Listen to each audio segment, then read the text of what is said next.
Men believe in spell work. They also practice it too. Hi, my name is Dr. Natalie Jones. I'm a licensed therapist. I kind of wanted to revisit this topic. I've talked about it before as it relates to men who have been incarcerated.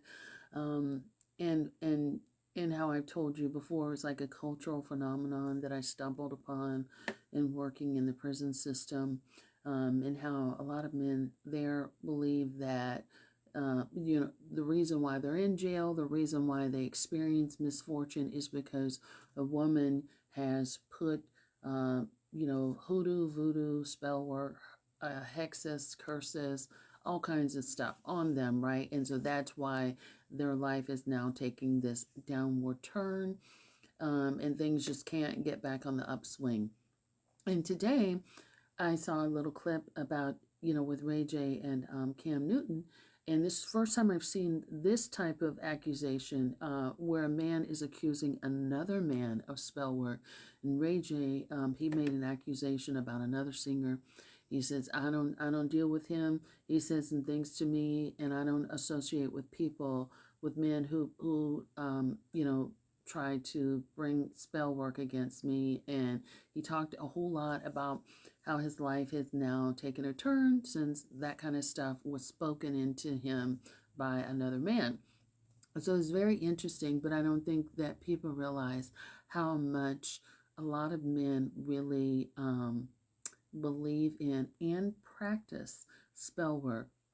Now, Ray J aside, this next part, and I can't say, I'm not talking about Ray J in particular. I just wanted to use that as an example. But, just in my experience in working with men, and by the way, I have no personal relationship with Ray J or any Cam Newton or anybody else.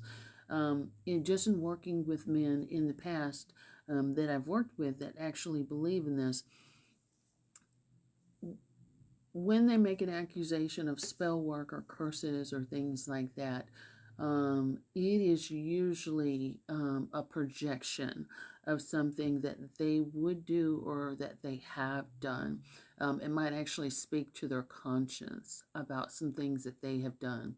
So what I mean by that is if someone is behaving in a way that lacks integrity, they automatically assume that other people act that way as well. So for example, if I'm married and I'm cheating on my husband, and I'm having a good time out there in the streets, I may start to think, and become paranoid and think that he's doing the same thing because I'm doing it, right? Because I believe that everybody thinks and moves and behaves the way that I do, when that might not necessarily be true, but I have convinced myself that that is a reality, and that's how I'm behaving as if that is the reality.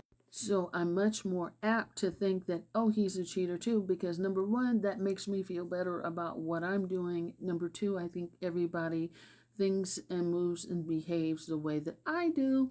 And number three, I never thought I would get consequences for my own actions. Like, I'm not even thinking about there's consequences to me doing not living in integrity in my marriage, or doing other people dirty and lying and doing and snaking and all that kind of stuff. I'm not thinking about that. I'm thinking like, okay, I see this is what this is. Like, you've done something to me. And a lot of times that's what they would do. They would get out of character. They would act out of line. They would speak about you in a negative way. They would wish horrible things onto you, and possibly even spend money to go see someone to curse you as well.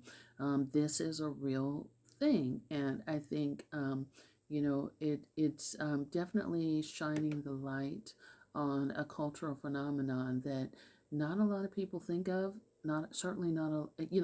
just not a lot of people think of, and it's not talked about widely on camera. So it's interesting that I saw this today, and it just made me think of this post that I did a while back. So I hope this helps. Let me know what you guys think. Like, comment, share. Definitely give me a follow and subscribe to my newsletter, linked in my bio, first link. Thanks so much. Bye-bye.